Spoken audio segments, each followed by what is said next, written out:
you all for me. Hello. Hi, Audra. Just you know, I'm having some difficulties with Zoom.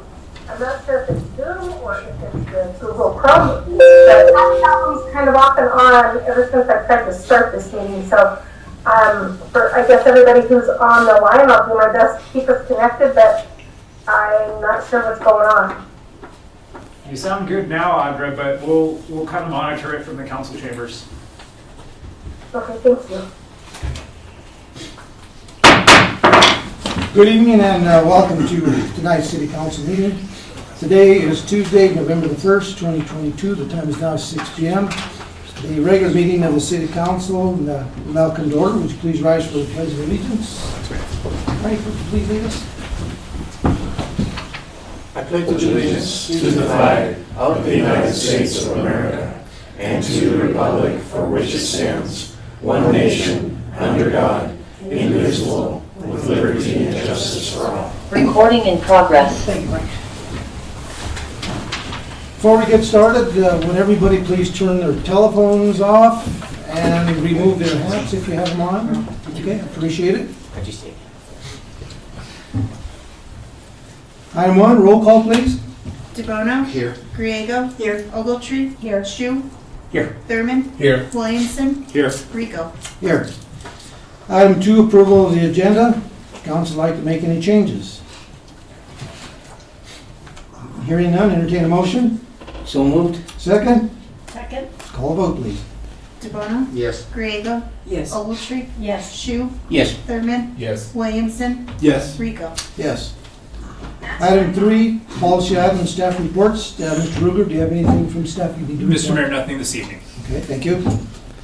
Item 4, petitions or communications are all written. Do we have anyone signed up, please? Mayor Carlos Lopez has his hand up and stated that he would like to address council. Okay, we will acknowledge him. Let's go ahead and acknowledge him right away. Mr. Lopez, go ahead. Thank you, council, staff, mayor. I would just like to announce, I'm kind of helping promote the November 11th, the Veterans Day dinner and fundraiser that's being hosted by Mr. Haskell Hooks on behalf of the Ms. Cathay Williams Memorial Statue endeavor that he is trying to raise awareness and funds so he can get a statue of in her likeness built and erected here in Trinidad. And he's already got a lot of donors and sponsors, but he would like to have more attendees for this event, which will be at the Flojo's Tavern. There's going to be live music, food, there's even going to be a pool tournament. So if you or yours have not already bought a ticket, please do so because it would be a great event to participate in. It's going to be a night of fun. There's auction items that have been donated from the community. And it's just a great time when when statues have been coming down. I think this is a great effort to build one up, especially for a woman who lived out her days here in Trinidad. So again, this will be on November 11th at Flojo's Tavern. If you need tickets, you can buy them at KCRT, you can buy them at Fisher's Peak Outfitters, or you can find Mr. Haskell Hooks himself. So that's my little plug for that event, but I hope you can all attend. Thank you so much for your time. Yeah, thank you. Ms. Claudia Henning? What do you need? Here we go. Council members, try and speak up, sorry. I'm Claudia Henning, and I'm representing the Trinidad Los Angeles County Chamber of Commerce. And I'm here to brief you, provide information regarding the Shop Local, Shop Small event. The Chamber, partnering with the Corazon de Trinidad Historic Main Street Board, Tourism Board, and the City of Trinidad, has organized Shop Local, Shop Small event for this holiday season. This event will begin the week of November 14th and will continue for 6 weeks, ending on December 24th, Christmas Eve. Customers of registered businesses will be able to enter the drawing for huge prizes. That drawing will be held after Christmas and before December 31st for the prizes. All businesses are invited to attend at no cost and at a significant amount of free advertising to the businesses. They can simply register using this flyer, which has a QR code, or call the chamber office. And I have one of these for all of you in case you would like to register.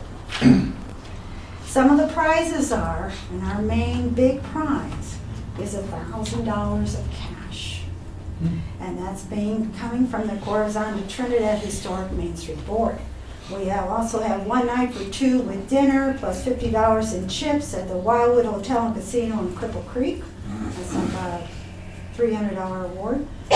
Full vehicle detailing from Phil Long Ford is a value of $300, $300 cash in just roofs and gutters, and there will be a lot more from the local area. And here's how the program works. Customers shop at the registered businesses in Trinidad and Los Angeles County starting November 14th, which is the week before Thanksgiving. For each transaction of $25 or more, they will receive a token. When 4 tokens are acquired from 2 or more registered businesses, the customer will take these tokens with receipts to either the Colorado Welcome Center or the chamber office to complete a simple entry form to enter for the drawing of the prizes. Information regarding the rules and prizes will be available to the public by QR code that will be present at all of the registered businesses, which will direct them to the Chamber Shop Small, Shop Local site on our website. An advertising campaign containing newspaper, Facebook, radio ads will start the week of November 14th and continue through Christmas week. Prizes will be awarded shortly after Christmas. Easy and simple for everyone to participate. We hope that this will be a great holiday shopping experience for Trinidad and Los Angeles County. Thank you for your time. Thank you. Thank you. Do you care for a flyer? Yes, please. Okay. Would you like? I would like one, please, thank you. Even attorneys? I was not on the radio. Right? Thank you. She had you at hello.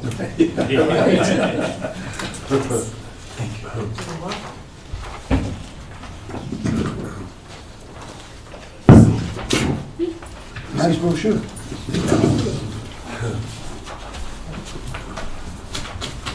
Thank you, ma'am. Mr. Haskell Hooks, you're next. Yes, sir. Good evening, ladies and gentlemen of the council. My name is Haskell Hooks. I'm a member of the Buffalo Soldiers of the American West and a resident of Trinidad. As a matter of fact, this month makes my 30th year anniversary after a 2-week vacation. So it wound up to be a 30-year staycation. So what I want to talk to you about is our charity and memorial dance for Cathay Williams, who was the first African-American female documented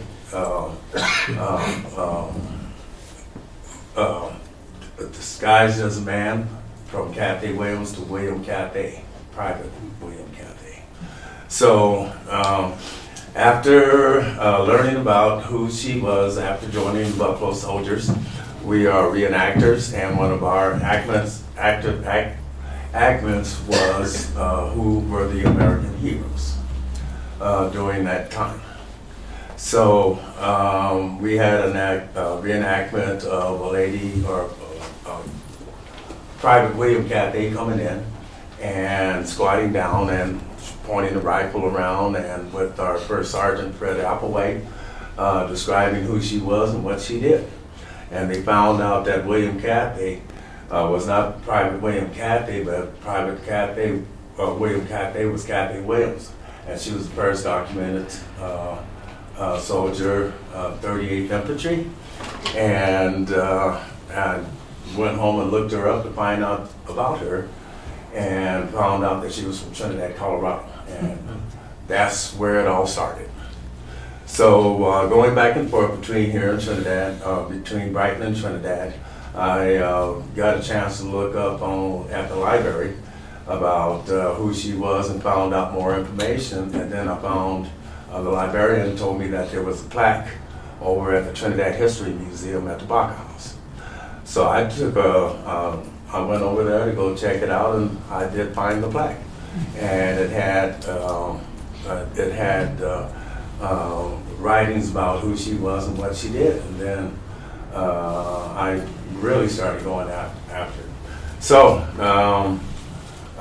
she was born in 1844 in Independence, Missouri, and to a freed father, and the mother was a slave. So she was pressed into the Civil War as a cook, a medic, whatever her chores was that she needed to do, and that was led by General Bill Sherman. So during the Civil War, and in 1865, after the Civil War was done, she had no more jobs. So what she did was she looked for work, and through the Act of Congress, the Act of Congress needed African Americans to help bring in the American West. So her being through the Civil War, she decided, okay, well, I need a job, so I'm going to disguise myself. And that is just what she did. So in 1868, she contained smallpox and went to the infirmary, and that's when they found out that William Cathy wasn't William Cathy, but William Cathy was Cathy Williams. So with all my studies that I have been doing, and after moving back to Trinidad, Colorado, and going through the epidemic and surgery, I had more time to find out more history about her. But the library being closed, I wasn't able to go anywhere and do that. The only thing I did was go out to the lake and did my social DXing there fishing. And looking her up on my phone and finding out everything that I did, getting a 501c3 or C1, in which, speaking of C3, the Trinidad History Museum has teamed up with the support C3. Actually, we have 1 minute. I'm sorry, sir. This is fascinating, but okay, we have a time limit. Okay. I'm sorry. Well, thank you all for your... You have 1 more minute. If you want to keep going, you don't have to... Okay. Well, all I like to say is thank you guys for letting me come in and talk about it. And I do have a flyer. It has a Q code on there that will, and I didn't bring enough of them, but if you guys want to make copies of it, you can. So thank you very much for your time, and you all have a blessed evening. Thank you, sir. Thank you for the information. Yes, sir. All right. Appreciate it. I'm sorry. I didn't That's mean to okay, go. Les. Okay. I love you too, man. I love you.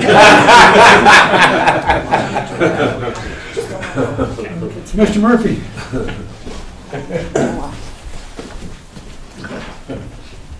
Good evening, Mayor, Council, and staff. Good evening. What I want to share with you tonight, I shared with the county commissioners this morning.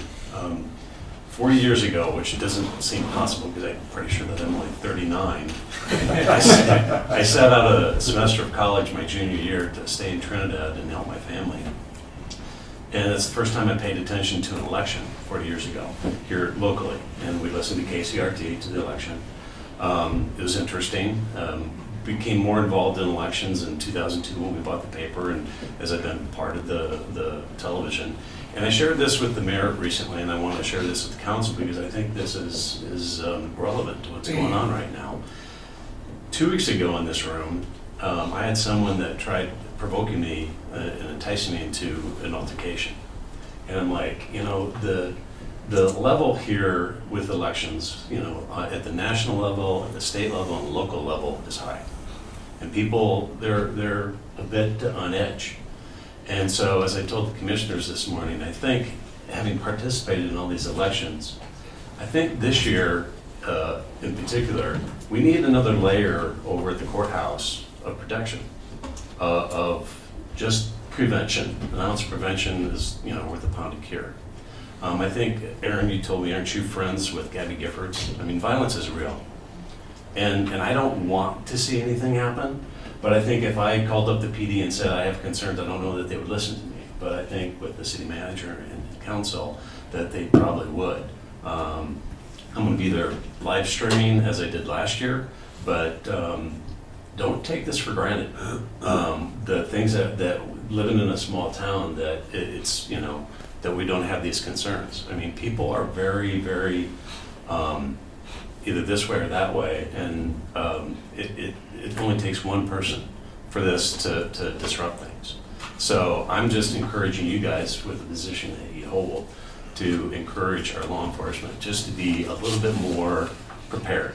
You know, just like they say with a school shooting or something, if you see something, say something, and that's what I'm doing tonight.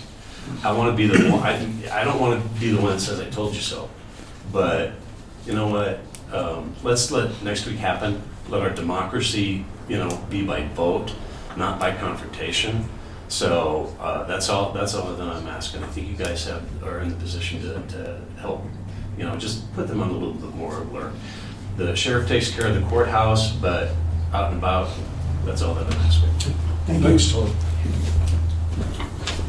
Pass.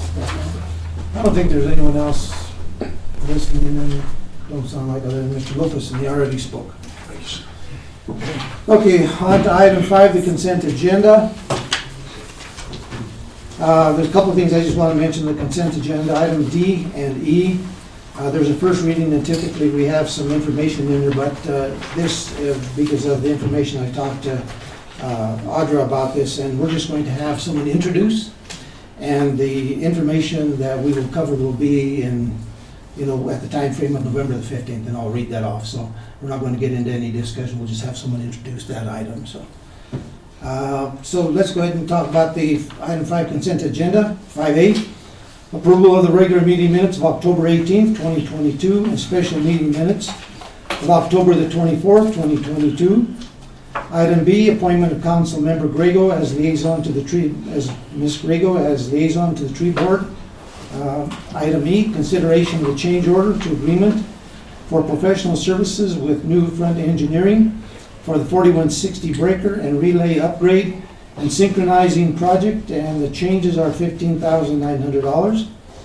Item D is a first reading of an appealing and reenacting 12-12-5 of Article 2 of Chapter 12 of the Code of the City of Trinidad, Colorado, for the purpose of adjusting the rates for security lighting to recover some of the costs associated with the same, and setting a hearing date for consideration of said ordinance at 6 p.m. on November the 15th, 2022.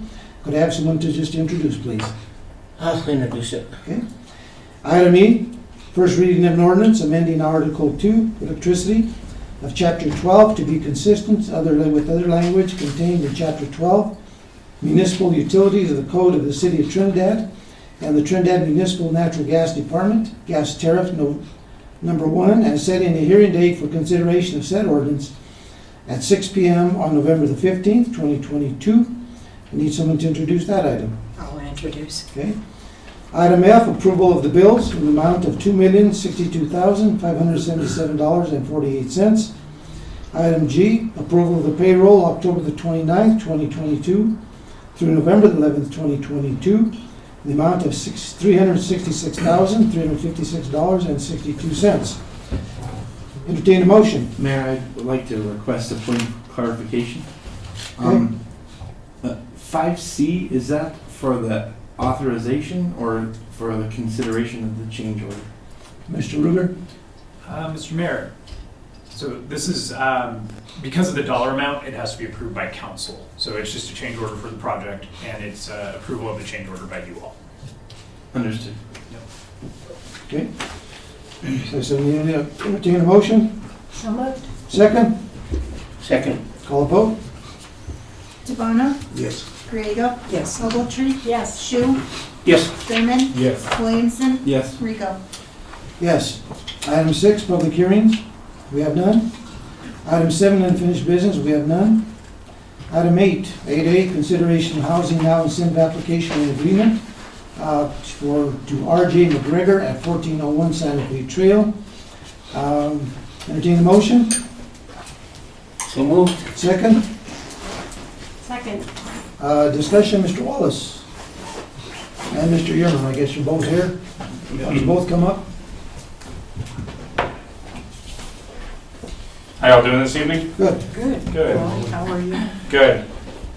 So this is just our second round of the housing now applications that we already did the first rounds for. And I sent a PowerPoint to Audra earlier, but I'm not sure if she has it, for these two projects. The first one I'll be representing because Sorry, Wally, this PowerPoint's not gonna pull up either. Okay, no worries. It's not a big deal. I have the information. It's just a couple images. But the first applicant is actually out of country right now. We reached out to him last week to see if he'd be able to attend, and he will not be able to. So I'll just be speaking for that project. But it is a new build onto a current apartment project that exists here in town. Just give me 1 second to pull it up. So this was brought to my attention by R.J. Magruder and David Hudson. They own the Lynx Apartments on Santa Fe Trail. Currently, I believe there's 16 apartments there, and they have a plan and own the property to add additional 12 units to those apartments. They've agreed to our deed restrictions and everything, and they think this could be a great opportunity for us to have more workforce housing. The estimated cost of this project is $1.9 million, and they're asking for $150,000 to cover 10 of these 12 units through our Housing Now program. The request also includes tap fee deferrals. Yes. And this was part of a right-of-way. I did talk to the development review staff. This was part of a right-of-way vacation that the council took action on Jackson Street previously, and the applicant has initiated initial conversations on the application and going through development review. It's yet to be finalized for plans, but they're actively working on getting their submittal together. Yeah, and so we just think this would be a great addition to that program. It's not for the downtown vacant, so it would just be the $15,000 per unit, but they would all be workforce housing, 2 bedrooms, 1 bath is each unit. So do you all have any questions for us on that one? Questions from council? Any other questions? I have a, come and show me, Wally. I'm geographically challenged here. Okay. Okay. Oh, thanks. Okay, so this is the current structure? Yes, that is the current structure, and this is part of it as well. So currently, right now, this is Santa Fe Trail. Okay, This is south, that's north. okay, So currently, you pull in here, right, and there's actually a retaining wall right here. okay. And so their plan would involve tearing out that Okay. retaining wall, adding an additional parking lot, and then 12 units Okay. along there. So this is like where the manager, Yeah. okay, I got it. I couldn't figure that one out. Yeah, and they look like cool apartments. They'll kind of overlook the golf course right there. Awesome view of the Sangre de Cristos. So, Any other questions from council? Is this, we have another building going up on the other side of that from RB? yeah, Then it's gonna be on this side of it, or? I'm sorry, can you ask that question again? Are you talking about the project from? Yeah, Okay. from Benavides. Yes, so yeah. And it's gonna be on this side, Sorry, can I say your point? or On the the west motel side. side? I believe it's down here. Yeah, that's what and then it's just, we have no issues with drainage or anything, because I know you have a parking lot here and everything. Is that all gonna be included in there? I believe that's actually a part of them putting the parking lot here is council did that land granting where you granted that arroyo for better drainage, and this will be part of that. Yeah, I was just curious where exactly it was gonna be. Down, it's gonna be on this side, below the old chef Lou's. Yes. Right. And there's nothing coming this way, where the motel was before? No, I do not believe so. Okay. No, There's that abandoned building right past them. Yeah. It says, beware of bears. Yeah. So, Okay. Okay, any other questions? Just for the public record, this money will not be paid out until the CO. CO. Yep. And then it still has to go through P&Z. This is just for establishing capital stack. Yeah, exactly. So your approval of the of the motion today for the funding agreement in no way waives or approves any type of zoning action. I have no further questions. I have a couple of things. Just out of curiosity, on page 6, item 2, and it says they're not supposed to get the funds until their CO is gotten, is given to them. But yet it does say, it says given after substantial completion in the document. I was wondering why it was written that way. Yes, the substantial completion on CO, sometimes you have issues that linger, like for instance, say this project finished in November and they weren't able to get paving in. And so you can get a CO and still have a punch list of items. So that would allow them to close out their construction notes and get funding. So will they put like contingent upon? Yeah, I think it's at the discretion, we put it in there so it's at the discretion of the building official. Okay. They could do it. This doesn't prohibit them from getting funding at TCO, which a lot of funders like banks, if they got TCO and they're moving people in, they're going to want to close out construction financing. So we don't want to put something, like have a window by without them consuming funds. Okay, and then the next question I have is on page 11, item 2, effective date was signing this agreement. That was a little concerning because, when they sign that agreement, they have, they're going to be building this project and they may take them, 120 days or whatever. But yet, the effectiveness is the day that we sign this agreement, which is today, if that's if we pass it. So they have, 2 years or something like this? I think it's 2 years. So the problem that I see with that is that, let's say it takes them 120 days, or in some cases it could take longer than that. Let's say it takes them 6 months to build this project. So basically, the agreement for the homeowner is only 1.5 years.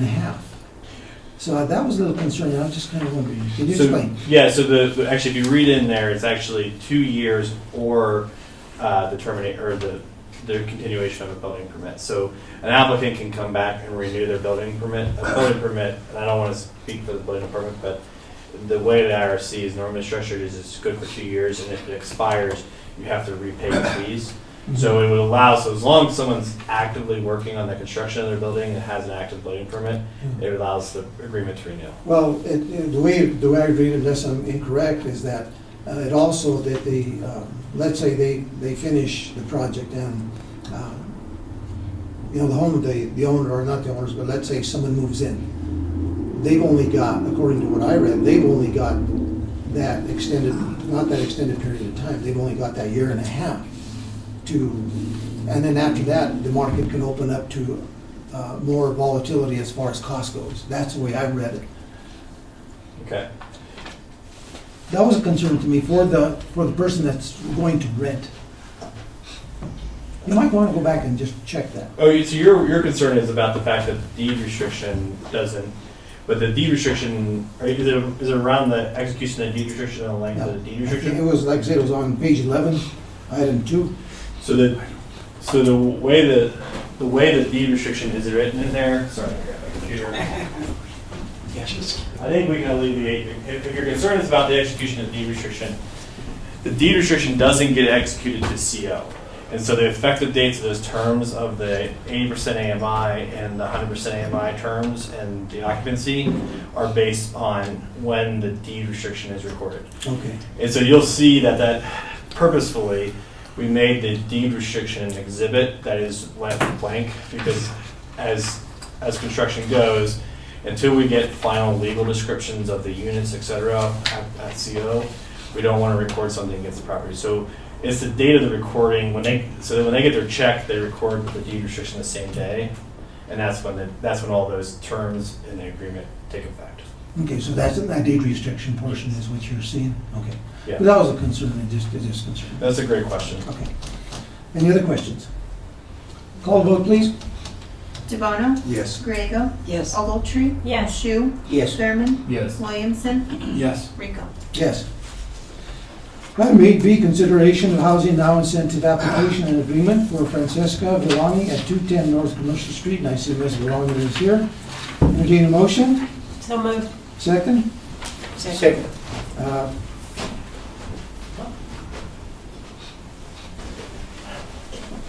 Good evening, Good evening.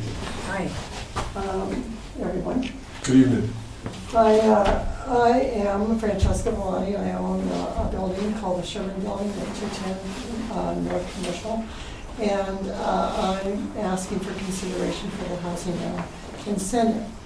I do have to say that I have, my application is a little bit unusual in the sense that, number one, there was, this is for the apartment, there's an apartment on the upper level, that there was a functioning apartment up until November 18th, 2020, when a devastating fire completely destroyed it and stopped the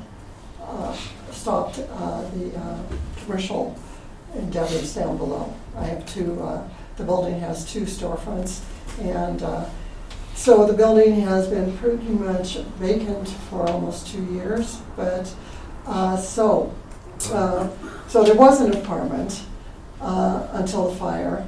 It is now being rebuilt. And the other reason why my application is a little bit unusual is that there is an insurance claim in force on the building for it to be rehabbed. However, there are limits. There are claim limits, and one of those in particular has to do with code upgrades. My building is an 1879 building, which was completely compromised. And so in bringing it back up, we then have to bring it up to code. And my code limits are $10,000, and I have code upgrades that will far exceed that amount. And this incentive will help me to make sure that, not that the upgrades are in place, but any other incidentals that will be covered by insurance. And so I'm asking for that consideration. The apartment itself is very large. It's 1,400 square feet. I think you have a drawing of what it'll look like. It's 3 bedrooms, 2 baths. It has a living room, kitchen, and laundry facilities.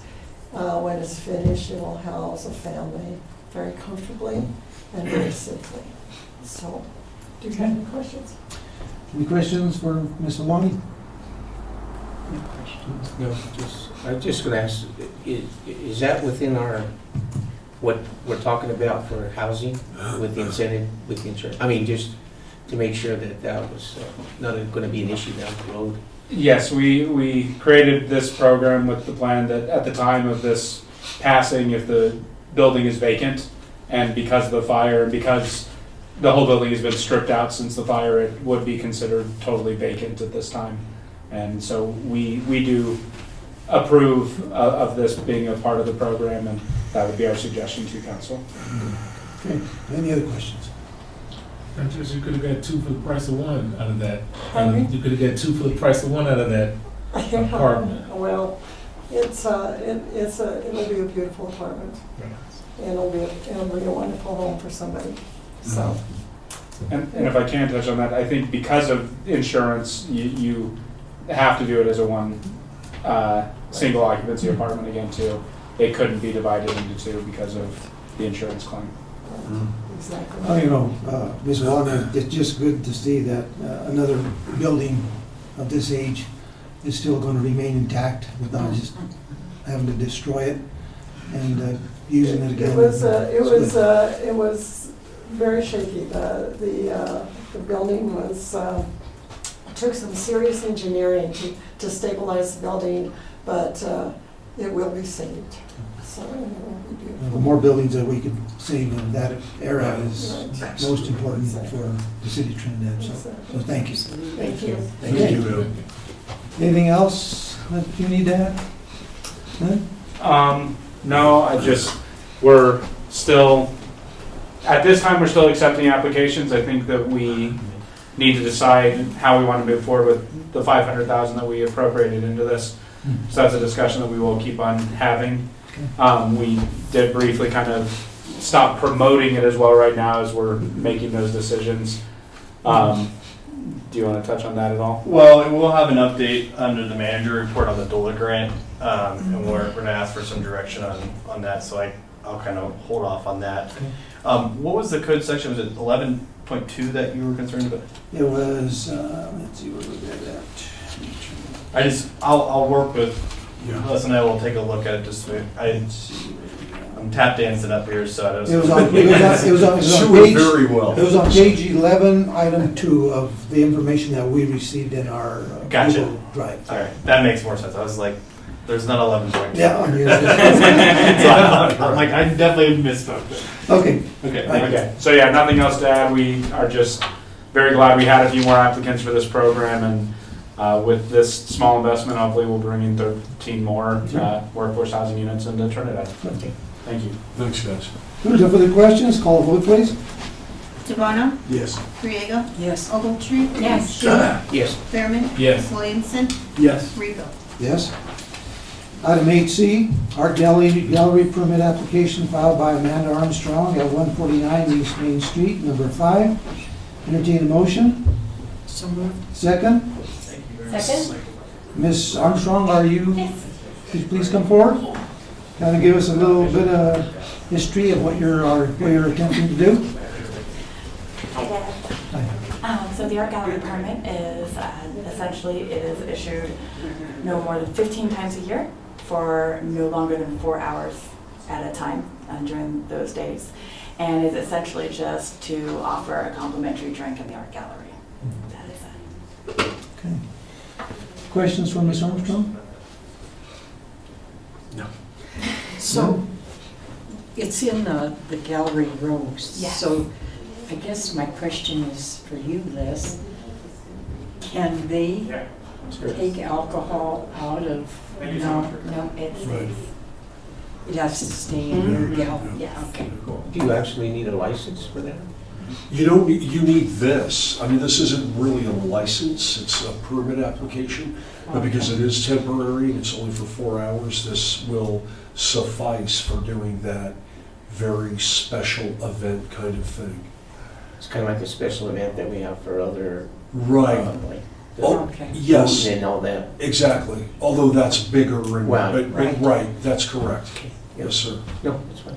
Okay. This is the first time I've known that we had this. I am too. Yeah. First. I think, yeah, right, And all kinds of things, all kinds of things we didn't know about. yeah. Great. Okay.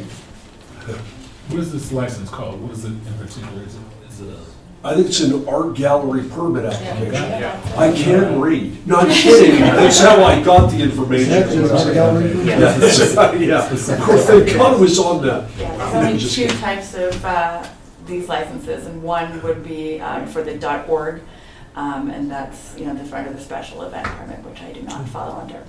Okay. Ms. Garrett, you're the ones that brought this forward with discussion with you. Do you have anything to add?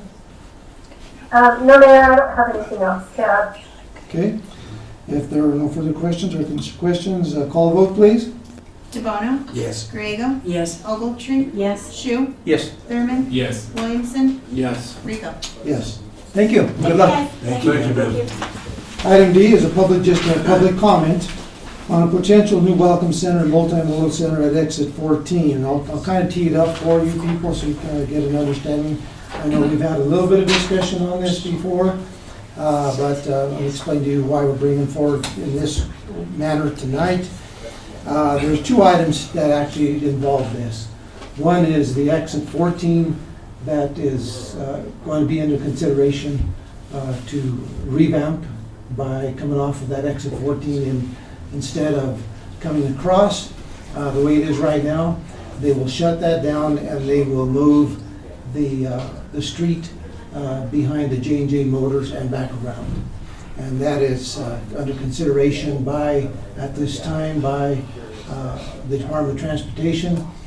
They will, from what I understand, I think they're talking about maybe possibly doing a design on that in, I think February is when I think they're talking about it. Really haven't done anything, brought any more information to you because last week it was their TPR meeting.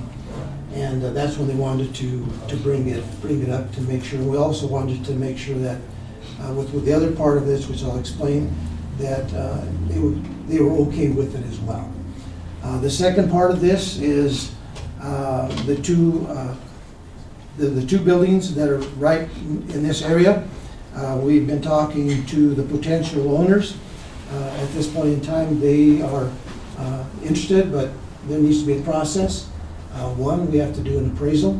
We also have to do an environmental study, phase 1 environmental study, and there might be an additional environmental study as well that has to get done with it, simply because of the building itself.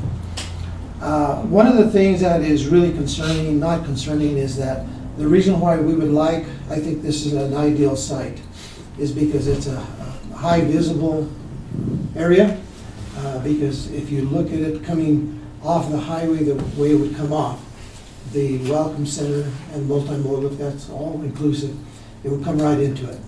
And also the easy access into Trinidad and the easy access to move to leave Trinidad right down the street, as well as good access to the train station, which is just a walk away.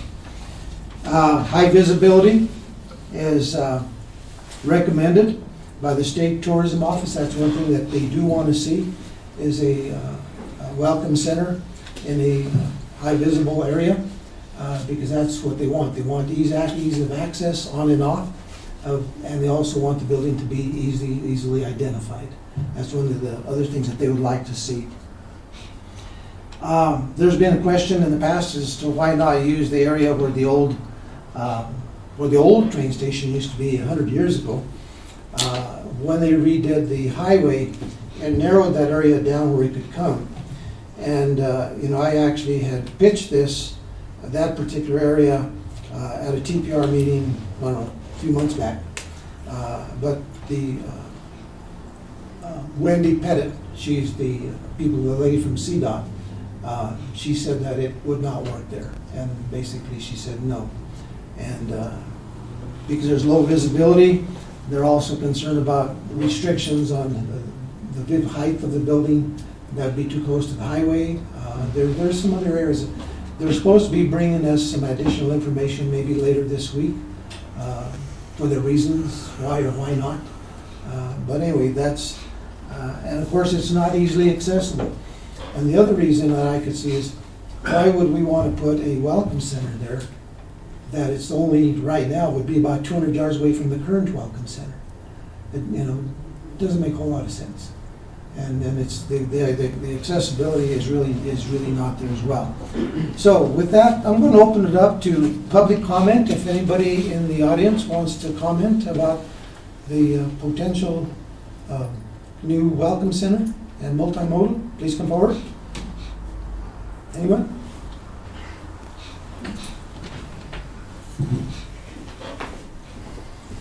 Good evening, everybody. Good evening. I think it's a great move, but one thing that I would like to see extended is Rome Street to where it would be right there. There's a lot there between Barney's Garage and that, if that could become a street to where you can go now down Arizona or onto Rome Street onto Nevada, which would give more access to the McDonald's area down in there. Okay. If you understand where that's at. Well, that could be something that we could look at in our planning going forward. One of the things is, before they took the two exits out, the Trinidad Welcome Center was seeing 156,000 visitors a year, and I think we're down to 26,000, Marty, for this year. Actually, we're up to 26,000, so we're down to about 14.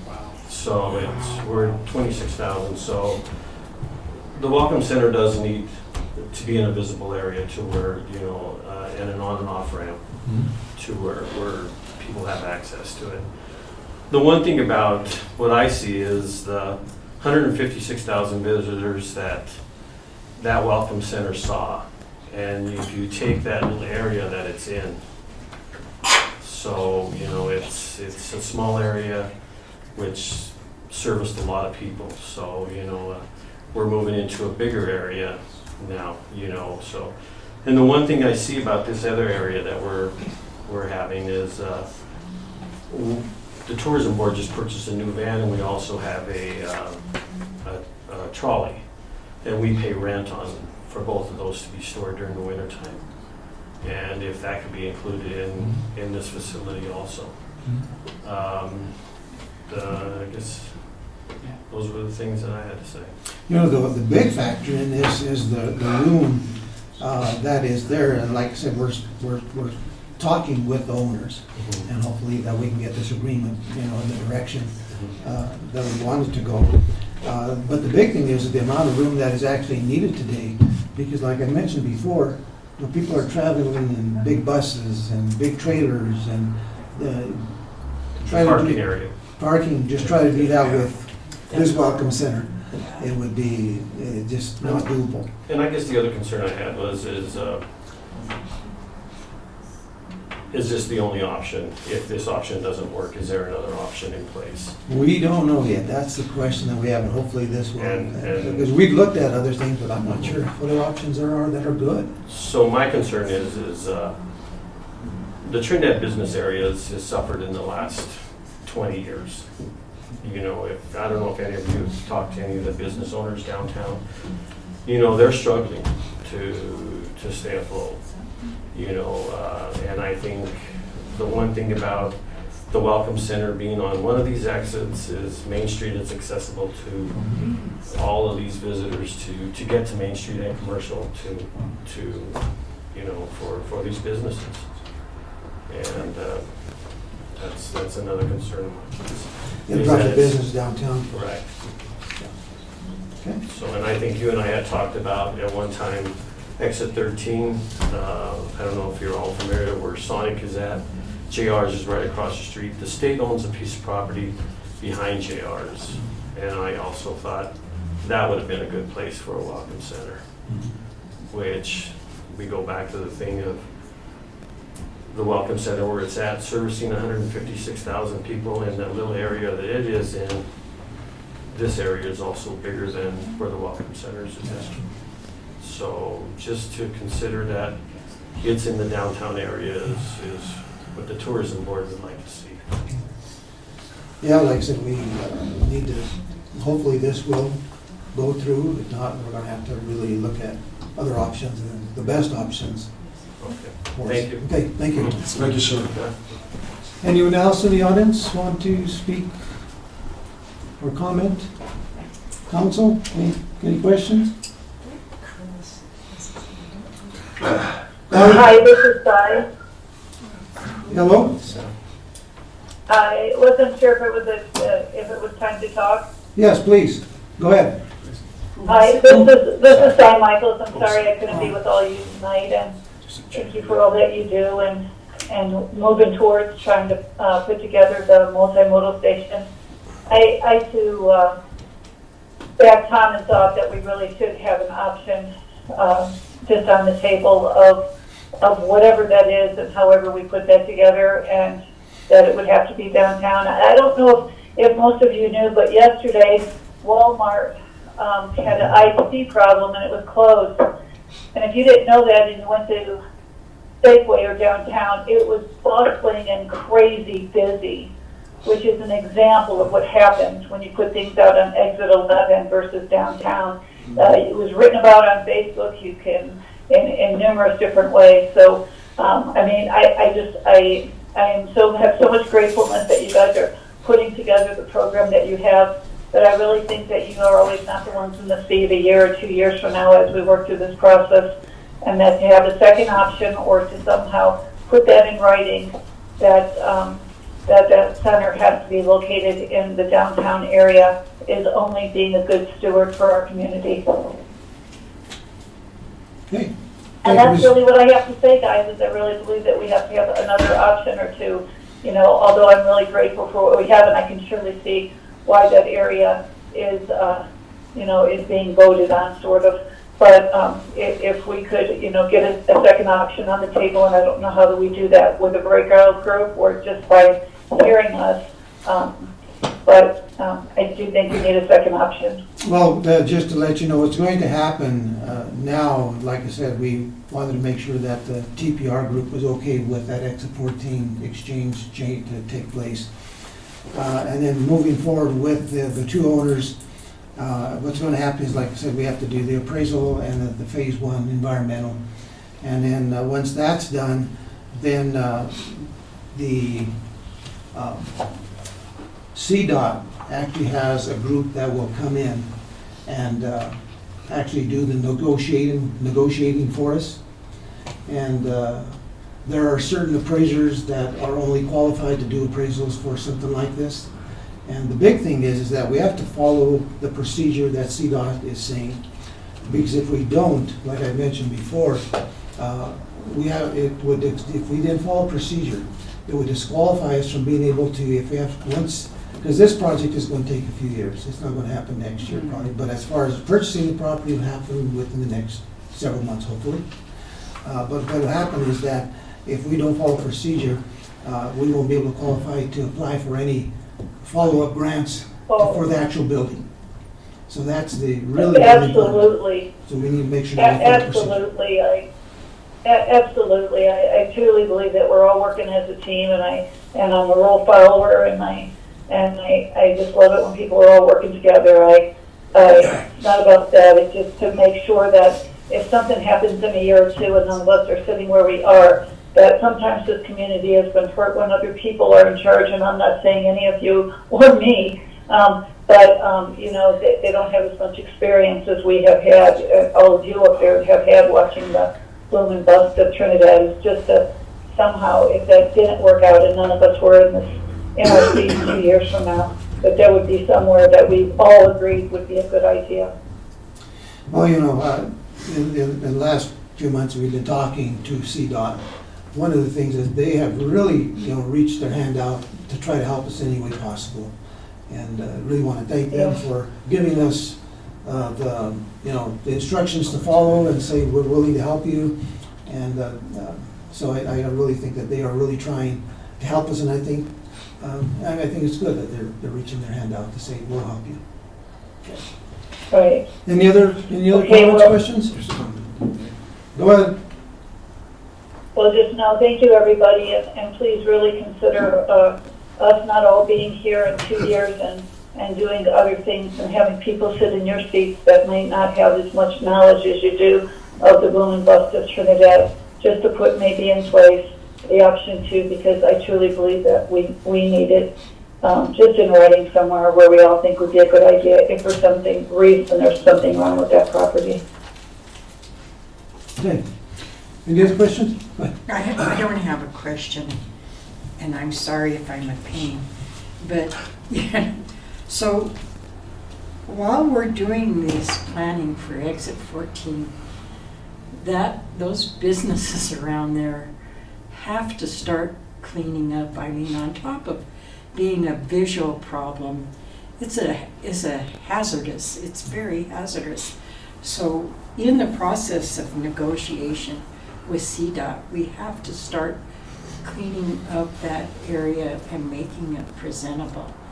I mean, you can't have a $2 million or whatever welcome center on one side and not have something that's eye-appealing or appealing to people on the other. And I'm sorry, but that area is just not pleasant. It's not pleasant to look at.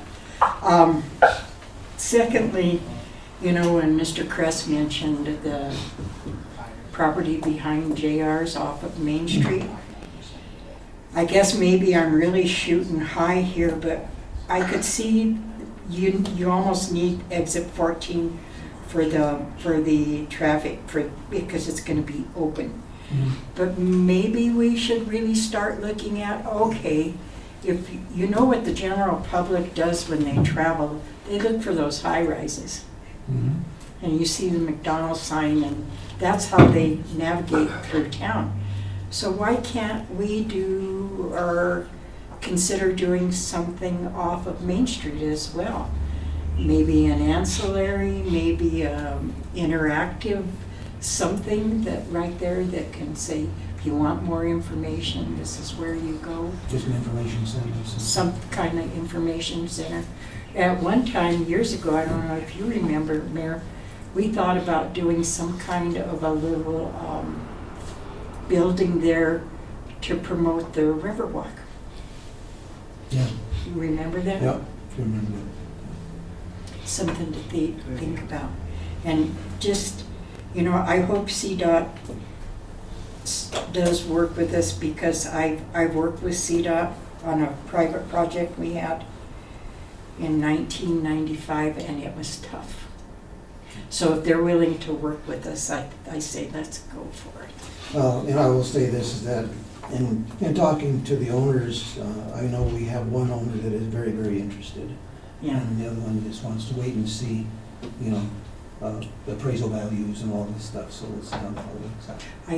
I'll just, you know how I am with humor, but I got a call at my house one night at about 11 o'clock at night. And it was that building, the IUPA building, called me, somebody just ran into our building. So there's a gentleman several years ago that thought that was an exit. And he just right through the building. Here's one more comment online as well. Wow. You have someone else listening in that needs to comment? Mr. Lopez has his hand up. He was an elder. Mr. Lopez? Yes, this is Carlos. Can you hear me? Yes.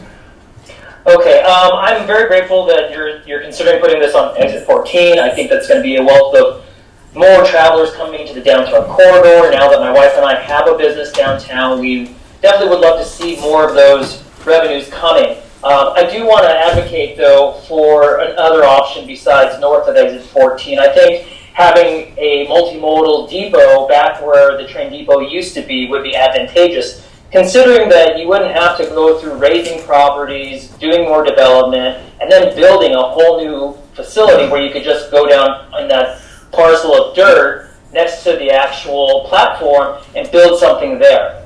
I mean, let's be quite honest, CDOT did really kind of rip Trinidad in half when they redid the interstate system, and as a result of that, we've been kind of economically disenfranchised because of it. And I would like to see a platform right there where you get off the train. I mean, when they built that whole new parking structure, it's designed to handle buses. So why couldn't we put in, through that area where we already have the electrical and plumbing infrastructure, some charging stations that could benefit the city of Trinidad? We could charge people on a medium charge, because I know that the quick charges, we just don't have the transformers for right now, but we could definitely handle a medium charge, which would behoove businesses downtown, where people would be able to charge their vehicles, walk around downtown through the corridor, whether it's up Commercial Street, or if they want to go up Nevada Street. And I hear your argument about, well, the Welcome Center is just 200 feet away. Well, then that means you don't have to go and build another one. You can still continue using the one that you have and have a multimodal depot right where the one used to be, and you have parking already there. It seems like a good option to consider, considering that we're supposed to be good financial stewards of people's taxpaying dollars. And if we're going to go and raise the structure, or 2 or 3, in order to build new ones, before any development phasing has gone on, for any kind of consultation, et cetera, that goes into it, plus building something. And to comment on Councilmember Griego's thoughts, that area is kind of a scab. I mean, you got the old JRs there, which is, you know, boarded up and spray painted. Then you have a garage, which parks all their cars right at that intersection, because that's just what they do. They keep all of their cars there when they're working back and forth. I think that putting an option for a platform where the train actually comes, because let's say if you have bad weather and you've got to go over to the multimodal station and you've got to walk under a viaduct system to get there, and you're not from here and you don't know what's going on, it's a bit challenging for folks. We see that in the downtown corridor where people get lost just trying to navigate from some of our unstriped painted lines, and they maybe should be turning left, instead they're going straight. We have these challenges. So I would just want to advocate for the depot, and I know you say CDOT doesn't want it. I have a feeling that they would get behind whatever Trinidad is supportive of, and I would advocate that we get more public input versus just what has been going on in the motions right now. I think it's Director Zamora, who is above Ms. Wendy Pettis, would actually be open to a conversation about putting it in another area, which already has so many parking spots available, and it's right off the platform. So those are my 2 cents. Okay. Thank you very much. Okay, thank you for your comments. Any other comments? Okay. Let's go on to item 9, council reports. I'm gonna report on something, say something, and then I'll come in afterwards, but I just wanted to read something right at the beginning of this. This is from me. It's an apology. And I want to read this. On October the 17th, Mr. H.L. Bowman and I had a series of phone conversations, beginning with Mr. Bowman calling me to report campaign sign issues, and my call to the Chief of Police passing along Mr. Bowman's issue regarding the campaign signs, and reporting to the police chief that the weeds in that area were problematic. I had intended to report the weed issue previously and hadn't done so. My combining the 2 phone calls was inappropriate and most unfortunate. I should never have complained about something regarding citizens' property in connection with their having called me to report something on their mind. I truly regret my actions. I apologize to Mr. Bowman, the Chief of Police, for putting him in the middle of this, and to council and staff for having to deal with this controversy. I hope everyone knows that I did not intend in any way to be punitive, to single out anyone, or to be retaliatory in any way. I simply combined the issues in my head and reported them at the same time. I sincerely apologize to Mr. Bowman and that this will never happen again. Philip Rico, Mayor. Yeah, we're going to go on now to council reports, starting with Mr. Bowman. I don't have anything to report tonight. Okay. Next meeting is next Monday.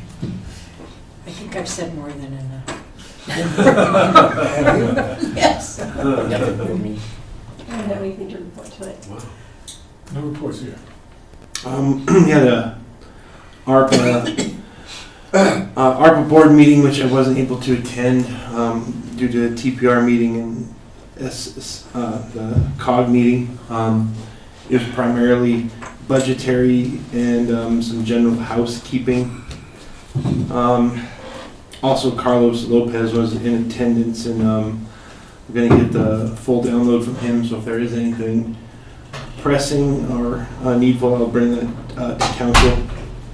The TPR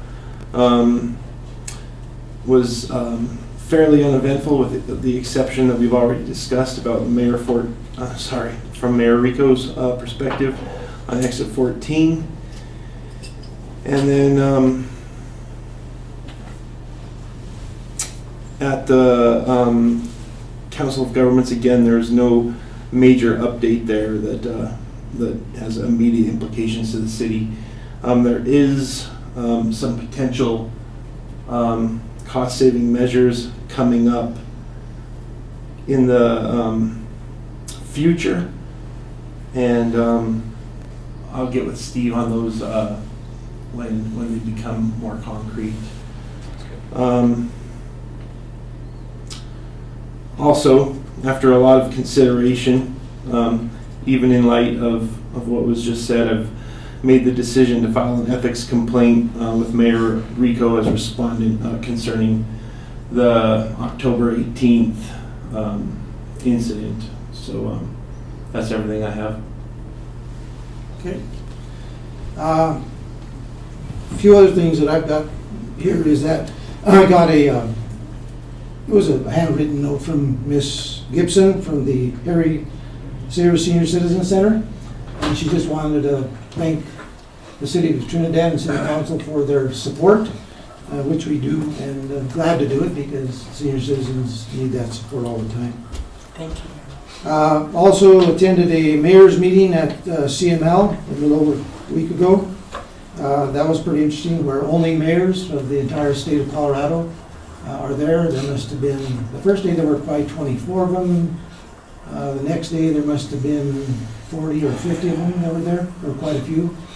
Good opportunity to sit down and talk and get some input from some of the issues and some of the things that are similar and some things that are totally different than what we're facing. We actually had there was our attorneys, what's his name from Sursa? Sam Light. Sam Light. Yeah. You know, he gave a talk about some legal issues. It's actually CML. CML. You meant CML, okay, But good. anyway, he spoke to us as well.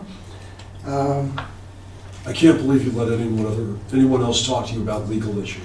I'm just kidding. I'm sorry for interrupting. I'm just trying to be funny. I also A little possessive.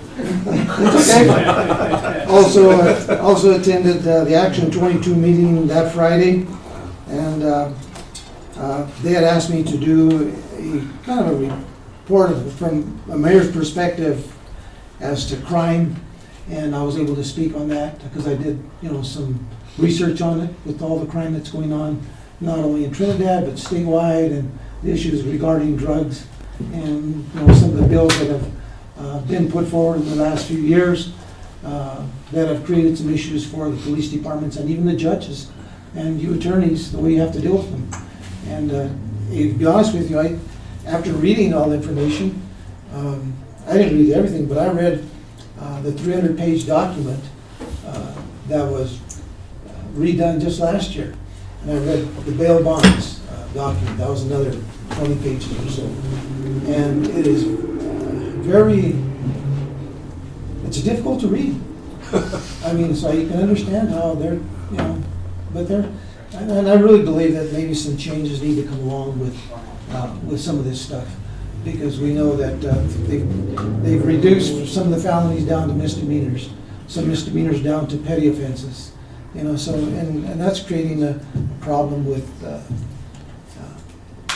you know, the judges, you know, with the attorneys, you know, with the police department, with the sheriff's department. And it is an issue, so I just want to mention I attend that. Mr. Ruler and I last week attended the Fort Carson Strategic Planning in Colorado Springs. All of the installations were there, not only Fort Carson, and it was interesting because we were able to participate in some like roundtable discussions as to what we thought and what's going on in our areas and areas in general as to what's going on, and just to hear what other people are facing. And there were people from Woodland Park, there were people from Trinidad, county commissioners were there. There were other small communities and large communities as well.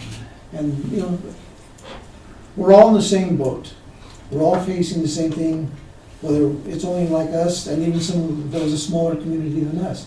They're facing the same thing, only on a much smaller scale versus the metro areas, which like Colorado Springs. It's a much larger area. They're just facing that much more. But we're all facing the same issues. The fentanyl is a big, big issue. The drug issues overall. And just crime in general. The stealing of vehicles. All this stuff is crazy. And it was really a lively event. There was a lot of discussion. And like I said, I also mentioned the TPR meeting, and I also attended last Friday. The governor was down, and he was here to do a ribbon cutting on the next 11-mile trail system at Fisher's Peak. So there you go. Now we have a total of 18 miles for people to be able to travel. And Karen was showing me some of the trail system that's up there, and pretty interesting. So it's neat. They're already using it. So. That's all I have to say. Mr. Rupert, what do you have? Mr. Mayor, just a couple of things tonight. So first of all, I want to thank Michael Uhrman for all his hard work, and he's here to help me on this if you have any questions for him.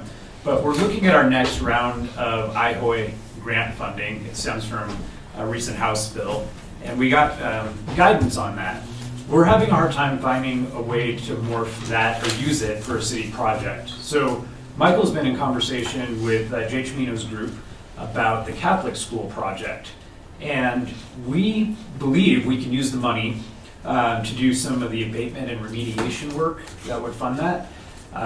Mr. Chimino is open, well, they're applying for some funds from the Department of Housing as well. So there already is a deed restriction that's contemplated as part of this project.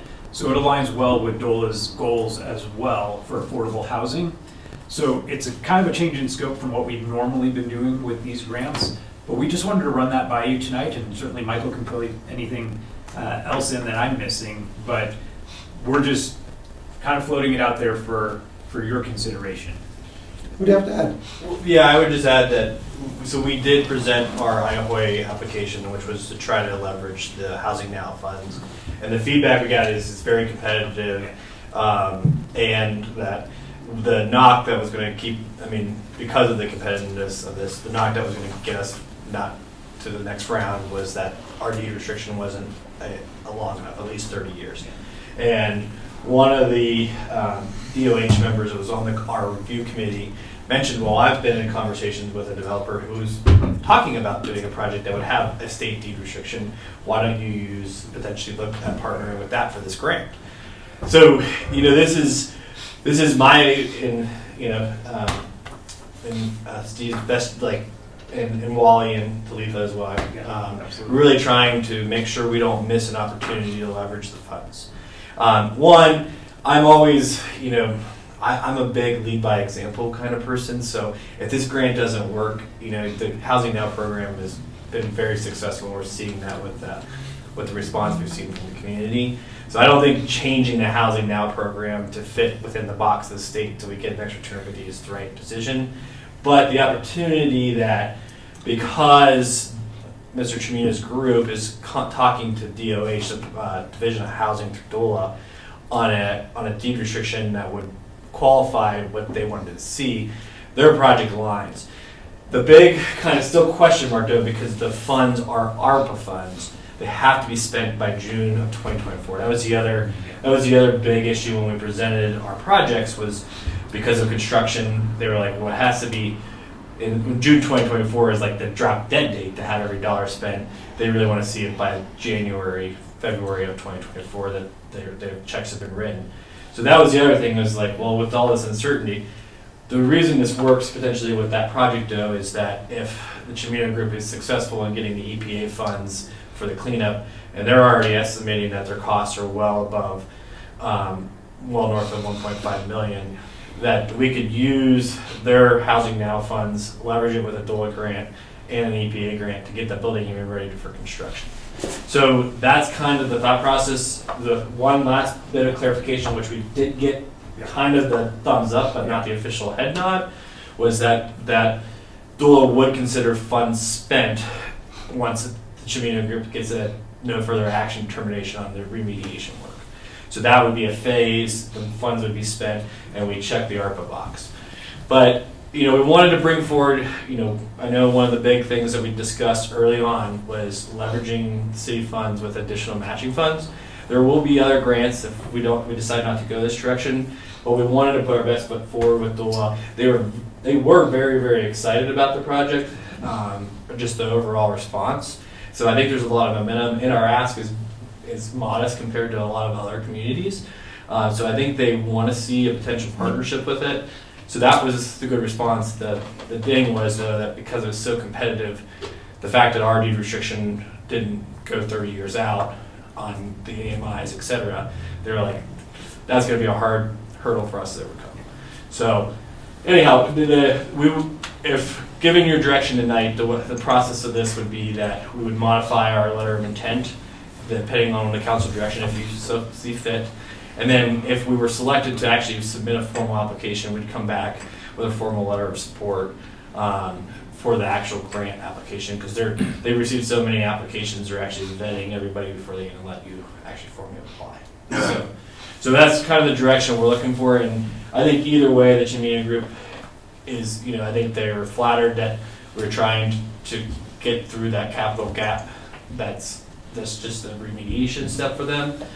So they appreciate that, but they also understand that there's it's very competitive and all the other circumstances. I think partially what you're saying maybe, and I'm not just in addition to what I mentioned sometime back, is that, we still have that extra $1 million that's still laying out there that we've approved. And I mentioned that we could use that to leverage to get additional funding. Is this part of that in what you're talking about? Yes. Okay. Yeah, and that can, again, we will continue to look at other grant funding opportunities. This would only be 250 of that, so it'd bring in another 250. So, sure. And I certainly know, the remediation work that's when we did the initial site discussions with the Chimino group and try and talk through how they're going to get through that. I mean, they said it themselves, that building's lead paint and asbestos, that's holding it together. So they have quite the task ahead of them. But it's a complex capital stack that they're putting together that's going to get that project across the finish line. And these are the types of things that, working together makes it possible. But again, it's outside of what we originally proposed, and we did, as the staff didn't feel comfortable, and myself included, changing the LOI and then coming back and saying, no, we changed it. So, yep. Okay. Thank you, Michael. Yep. Anything else? A couple other quick things. So I wanted to just fill the council in. I got a phone call from our veterans office here locally, and they are asking us this year to participate in Project Greenlight. Normally it's just done at the county level, but what it entails is us shining some green lights here at City Hall to demonstrate that we support our veterans. So I've talked with our power and light people. We can put some green lights in the fixtures out in front of City Hall. It is kind of a last minute request, and they did mention that. But we would like to do that to support of our veterans. So it'll be from November 7th through the 13th that we'll have green lights here. And then last thing, I just wanted to give a quick update of the Fox Theater. So we, you probably noticed in the last couple of weeks, we've taken down the wood structure. So right now, the tea shop, we are waiting for certificate of occupancy, which should happen on Friday. The state has to come down and inspect the plumbing and some of the water features for that building. But it's very exciting to see that come to fruition, and we expect the tea shop to formally open here in the next couple of months, with the wine shop to follow. So we're working diligently on that project. For the theater itself, we have an issue with raccoons getting in there, so it's the Wild West. So it's kind of adorable. You go in there and there's paw prints everywhere on the dust. So we're so we're working on getting some remediation on that, and then of course the big thing is continuing our efforts with Ms. Crawford to raise funds to rehabilitate the whole theater. So just wanted to give you that update. We're excited for the project. We're excited for how it's coming along. Hopefully most of you have gotten to tour the two retail spaces. They're beautiful, and I think they're going to be a great asset to have here in the community. Have you spoken with Bob Holder about the raccoon problem, not only there, but all over town that we have? I've been hearing from a lot of people about the raccoon problem all over town, Mayor. But I would think that that would be, bad. I think that would be part of his wheelhouse to try to figure some out. Because he's the wildlife person in this I have area. not yet, Mayor, but I will definitely do that. People that feed cats is what causes it. I believe that. So, you might check with him and see if there's anything that he can do. Okay. Yeah. Mr. Downs. Thank you, Mayor, council members. Real quickly, just one thing to mention to you, and that is, this may seem pretty minor, but from municipal court, we need to amend our dog running at large ordinance, and that is because the ordinance currently reads, no owner of any dog shall permit the same to run at large within the city. And so anyone who is in possession of a dog, say someone who is dog sitting, and they allow to have the dog run at large, they are not legally responsible. And so anyway, we need to amend that ordinance. I know that's scintillating, and you are all going to be thrilled with that, but we will be bringing that forward. Okay. So that's the latest from municipal court. Thank you. Okay, all right. Thank you, sir. With that, motion to adjourn? So moved. Second? Call roll? DeBono? Yes. Drago? Yes. Ogletree? Yes. Shu?